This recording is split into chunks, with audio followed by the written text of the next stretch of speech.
देखिए बच्चों, मैं इमाम सर टारगेट टॉपर एकेडमी में आप सभी लोगों का तहे दिल से स्वागत करता हूं। देखिए, पढ़ाने से पहले कुछ लाइन में बता देना चाहता हूं कि शिक्षा वह हथियार है जिसका प्रयोग आप लोग दुनिया बदलने के लिए कर सकते हैं। तो इससे अंदाजा लगा लीजिए कि शिक्षा कितना ज़रूरी है। ठीक है, आइए क्वेश्चन देखते हैं। ये बिहार बोर्ड के लिए है, बीएसबी एग्ज़ाम 2025 के लिए। ठीक है, ये इकाई 1 है और यूरोप में राष्ट्रवाद। इकाई 1 और यूरोप में राष्ट्रवाद।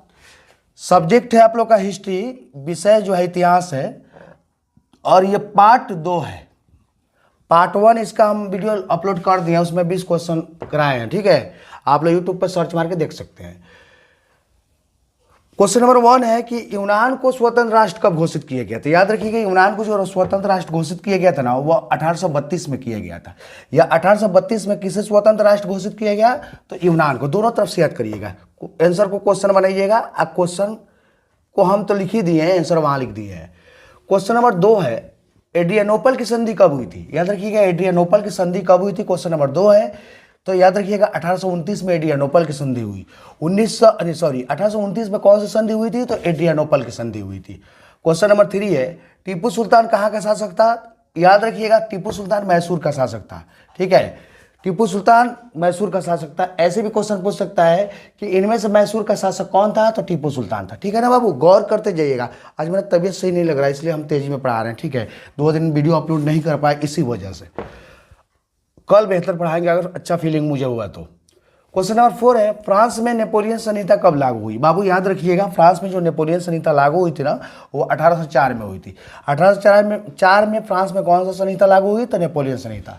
क्वेश्चन नंबर 5 है बाबू, वर्साई की संधि कब हुई थी? याद रखिएगा, वर्साई की जो संधि हुई थी ना, ये 1919 में हुई थी। याद रखिएगा, अब 1919 में 13 अप्रैल 1919 में जालियांवाला बाग हत्याकांड भी हुआ था। ठीक है, याद रखिएगा।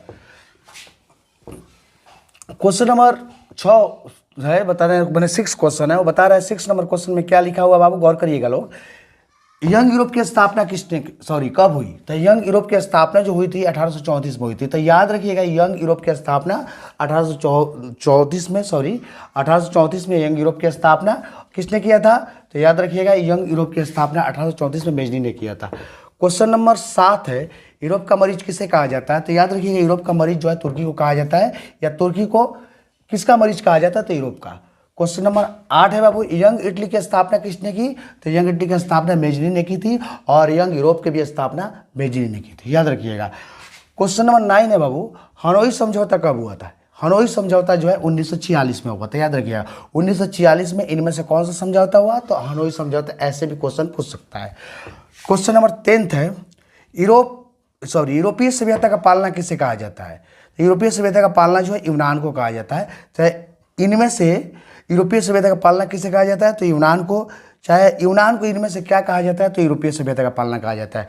देखिए बाबू, ज़्यादा से ज़्यादा इस जो है वीडियो को लाइक करिए, सब्सक्राइब करिए, ज़्यादा से ज़्यादा शेयर करिए, ताकि वो हमारे गरीब भाई बहन बच्चे जो भी है वहाँ तक पहुँचे, और वे लोग भी है इसको पढ़ करके अपना प्रोग्रेस रिपोर्ट बिहार बोर्ड 2025 का अच्छा कर सके। ठीक है बाबू, तबीयत थोड़ा सही नहीं है, इतने ही रहने दे रहे हैं आज के लिए। ठीक है, धन्यवाद।